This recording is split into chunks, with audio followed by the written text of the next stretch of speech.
Hey guys, welcome to the 43rd C# tutorial that I'm making for the new Boston. And in this tutorial, I'm going to be showing you how to use the BinaryWriter class. So all you're going to need for this tutorial is two buttons, an open button and a write button. Once you have those on your form, just double click on the write button.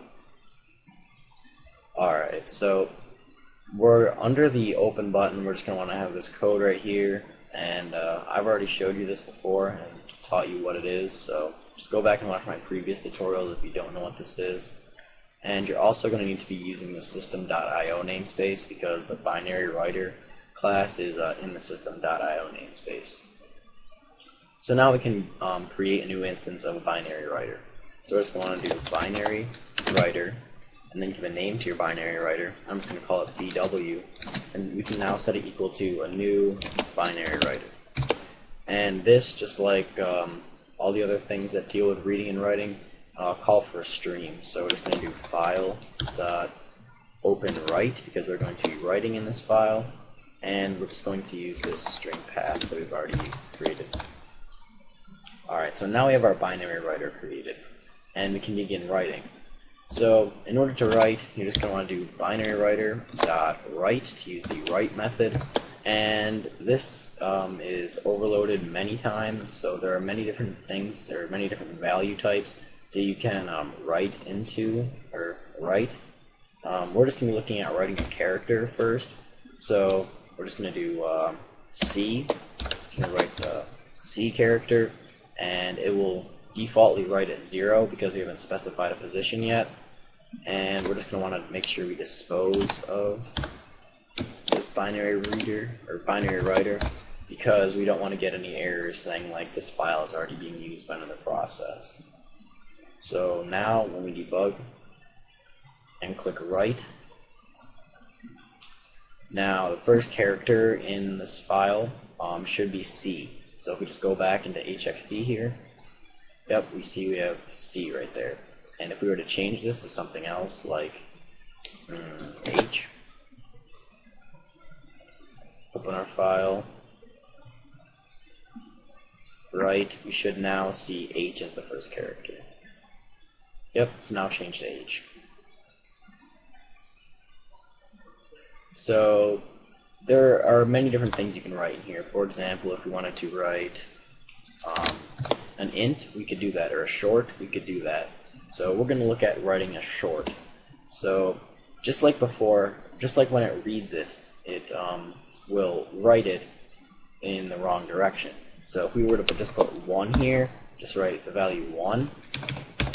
Well, instead of putting 0, 1 right there, it's going to put 0, 1, and then it's going to put 0, 1, and then 0, 0 because it writes just like it reads from the right to the left. So in order to do that, we're going to have to reverse it. So in order to do that, we're just going to first have to create a new byte array, call it buffer, and set it equal to 1. Well, we're going to have to use the bit converter to convert this 1 right here into a byte array. So we're going to do .getBytes, and we're first going to create a short, and let's call it myShort, and we'll set it equal to 1 because that is the value that we want to write, and then we're just going to get the bytes from our short. So now this buffer right here will contain just 0 and then 1. Well, we're going to have to flip it so that it will write it in the correct direction.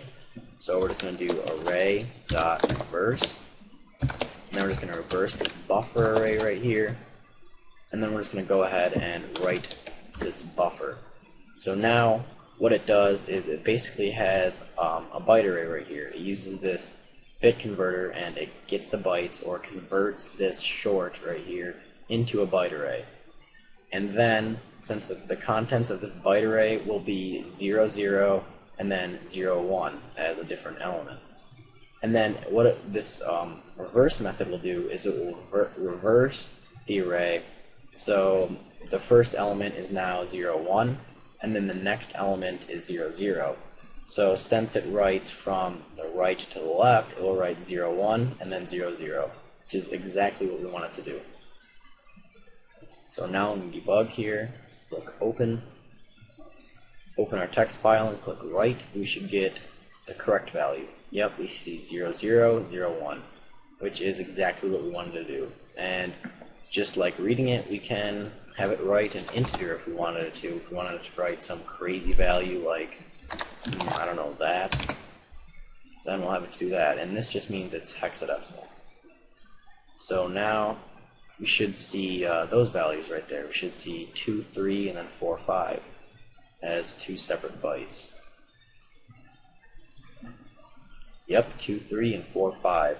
And it's this long, or it's 4 bytes long, because it is an integer, and integers are 32 bits long or 4 bytes long, however you want to look at it.